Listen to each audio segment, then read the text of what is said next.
중동 지역의 상황이 극도로 긴박해지고 있습니다. 이란이 다시 한번 호르무즈 해협을 봉쇄한 이후 미국은 이란 항구에 대한 자체 봉쇄를 강화했습니다. 미국은 미국의 봉쇄를 뚫으려던 이란 유조선을 포격하고 심지어 납포하기까지 했습니다.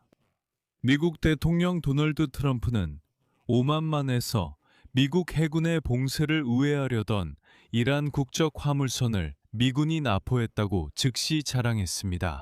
그리고 바로 그 직후 미국과 중국 사이에서도 새로운 갈등이 발생했습니다.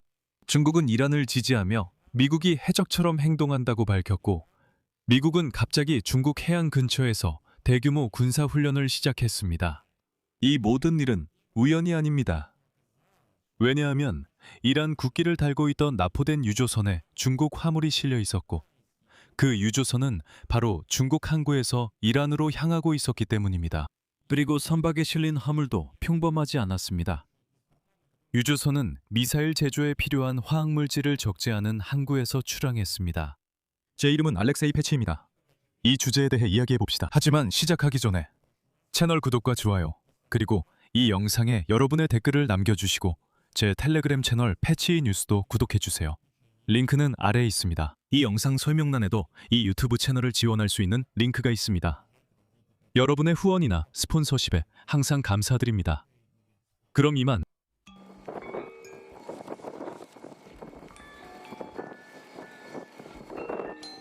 모로베스 토스크, 모로베스 토스크, 기관실을 비우세요. 기관실을 비우세요. 우리는 귀선의 무력화 사격을 가할 준비가 되어 있습니다.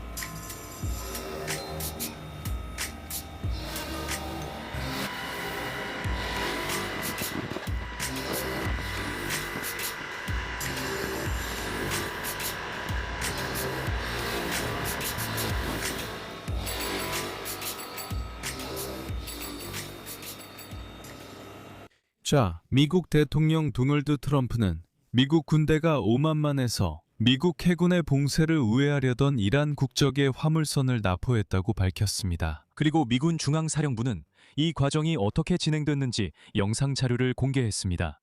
오늘까지 이것이 첫 번째 선박 납포이자 지난 일요일 미국의 봉쇄가 발효된 이후 첫 번째 선박 공격 사례입니다.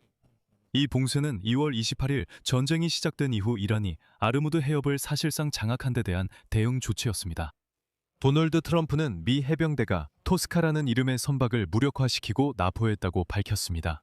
한편 미국과 이란 당국자들은 4월 21일 저녁에 다가오는 휴전 시한을 앞두고 파키스탄에서 협상을 준비하고 있었습니다. 도널드 트럼프는 소셜 네트워크 트루 소셜에 미 해군 구축함이 인용을 하면 그들에게 미리 정지하라고 경고했다고 썼습니다. 이란 선원들은 명령에 따르기를 거부했고, 그래서 우리 해군 함정이 그 자리에서 그들을 멈춰 세우며 기관실에 구멍을 냈습니다. 미국 중부사령부가 일요일 저녁에 발표한 보고서에 따르면 구축함 스프루언스는 5인치 MK-45 함포 로토스카의 기관실을 여러 차례 사격했습니다. 북영 언론 보도에 따르면 이란군은 미국이 휴전 합의를 위반하고 해적 행위를 저질렀다고 비난했으며 곧 인터뷰를 통해 이에 대응하겠다고 약속했습니다. 하지만 이란인들은 불과 하루 전 그들 스스로가 호르무즈 해협을 통과하려던 유조선을 공격했다는 사실을 잊고 있습니다. 이전에는 이 해협이 열려 있다고 발표했었습니다. 이 공격 전에 도널드 트럼프는 이란이 합의에 동의하지 않으면 미국이 이란 내 모든 발전소와 모든 다리를 무력화시키겠다고 위협했습니다. 트럼프는 이제 더는 좋게만 나가지는 않겠다고 말했습니다. 그리고 바로 그 직후 일요일 저녁에 유가가 약 7% 상승했습니다. 국제시장이 개장한 후 유가가 급등하면서 트럼프 대통령과 이란 외무장관이 유조선 통행을 위해 호르무즈 해협을 개방한다고 발표했던 금요일의 급격한 하락돈 상당 부분이 상쇄되었습니다. 그리고 석유 운송 제한이 오래 지속될수록 유가도 그만큼 오랜 기간 높은 수준을 유지할 것입니다. 여기서 미국인들은 이미 최악에 대비하기 시작했습니다. 이것이 방송의 흥미로운 부분입니다. 에너지부 장관 크리스 라이트는 미국의 평균 휘발유 가격이 내년까지도 전쟁 이전 수준인 갤런당 3달러 이하로 돌아가지 않을 수 있다고 밝혔습니다. 요약하면 올해 휘발유값 하락을 기대하지 말라는 뜻입니다. 그럼에도 라이트는 트럼프가 상황을 잘 처리했다고 확신하며 휘발유 가격 상승이 전쟁 때문이 아니라고 강조합니다. 모든 것은 어떤 인플레이션 때문이라고 합니다.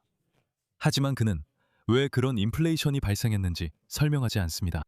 하지만 제 생각에는 특정 유권자들에게는 그런 설명이 충분히 통할 것 같습니다. 다음은 크리스 라이트의 인용문입니다. 가격은 아마도 정점에 도달했고 이제 하락하기 시작할 것입니다.